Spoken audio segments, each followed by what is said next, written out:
Paper का title जानते हैं? कौन सा पेपर है आपका? क्या है? जूलॉजी में कौन सा पेपर एग्जाम देने जा रहे हैं? जानते हो? हाँ, cytology, genetics and infectious disease, यही तो है ना?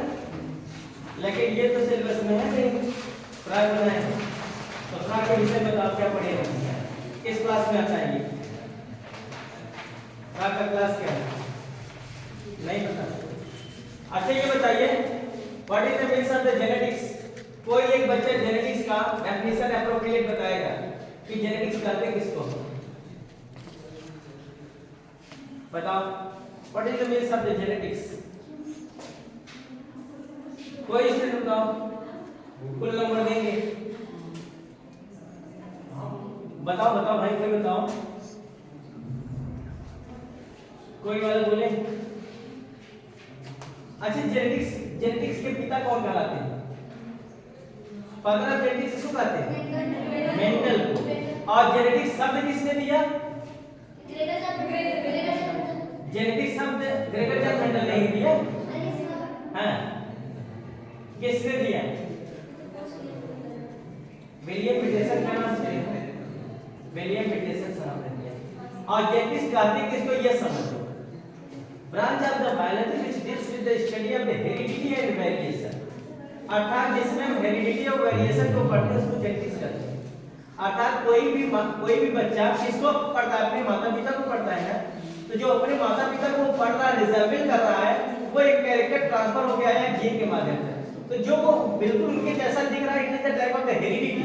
लेकिन कोई भी बच्चा अपने माता पिता जैसा हूबहू नहीं होता, फिर भी कुछ डिफरेंसेस है, इसको हम वेरिएशन कहते हैं। तो दोनों को मिला देते हो, इसको हम कहते हैं जेनेटिक्स। हेरिडिटी और वेरिएशन दोनों को मिला के क्या कहते हैं? हेरिडिटी माने क्या होता है? उसको कहोगे it is the process of the transformation, that is the process of transformation of the character from the parents to the offspring. माता पिता के कैरेक्टर का संतान में जाना हेरिडिटी कहलाता है। और वेरिएशन मतलब डिग्री ऑफ डिफरेंसेस, कितना डिफरेंस होगा उसको हम कहते हैं डिफरेंस, है ना?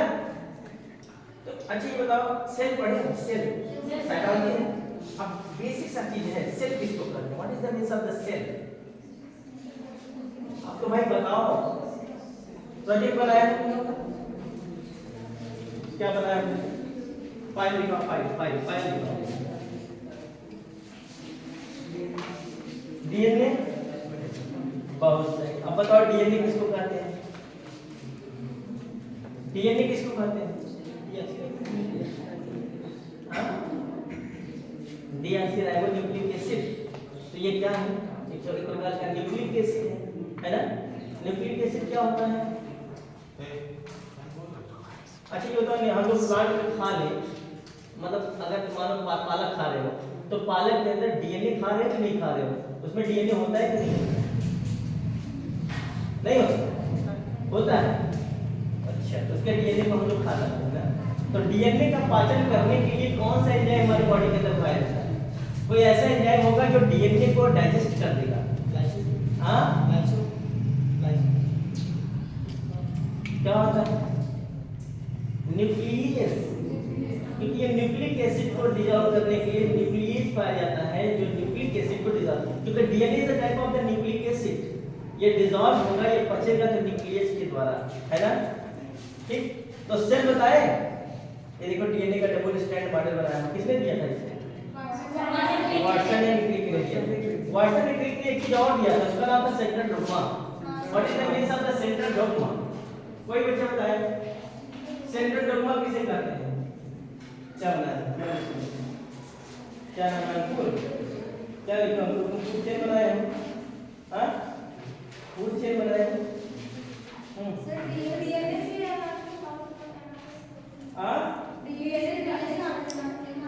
डीएनए से हमारे नहीं बनता है, हमारे से प्रोटीन बनता है, इसको बताते हैं सेंट्रल। तो भाई चीज यहाँ और बता दो, रिवर्स ट्रांसक्रिप्शन जानते हो क्या होता है?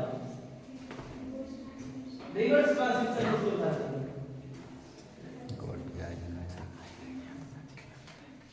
एमआरएनए से डीएनए बनने की प्रक्रिया को रिवर्स ट्रांसक्रिप्शन कहते हैं, जो कि इसमें पाया जाता है, एड्स वाले वायरस में पाया जाता है, जिसको रेट्रोवायरस है ना? वो हमारे अंदर जाता है और एमआरएनए से डीएनए, हमारे डीएनए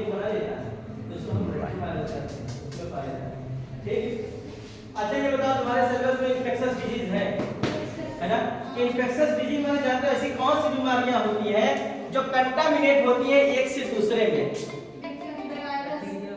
जो हमारे सिलेबस में पढ़ रहे हैं उसमें कौन सी बीमारी को पढ़ रहे हैं इन्फेक्शियस डिजीज के अंतर्गत?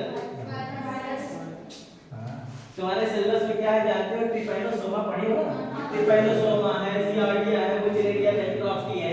तो ट्रिपैनोसोमा जो होता है इससे होने वाली बीमारी का नाम बता दो। ट्रिपैनोसोमा जो बीमारी है उसका क्या नाम है? कौन सा? निद्रा रोग। उसको क्या कहते हैं? African sleeping sickness. क्यों नाम है? क्योंकि ये बीमारी वहां होता है जो देश सबसे ज्यादा गंदा है और सबसे ज्यादा पुअर है, उस देश का नाम है साउथ अफ्रीका। तो साउथ अफ्रीका में पाया जाता है इसलिए इसका नाम है अफ्रीकन स्लीपिंग सिकनेस। और इसमें जो बीमारी तो पढ़ाई करो, बहुत बढ़िया है, बड़ा सा मेहनत। हाँ वो बच्चे बता रहे हैं किस सेमेस्टर में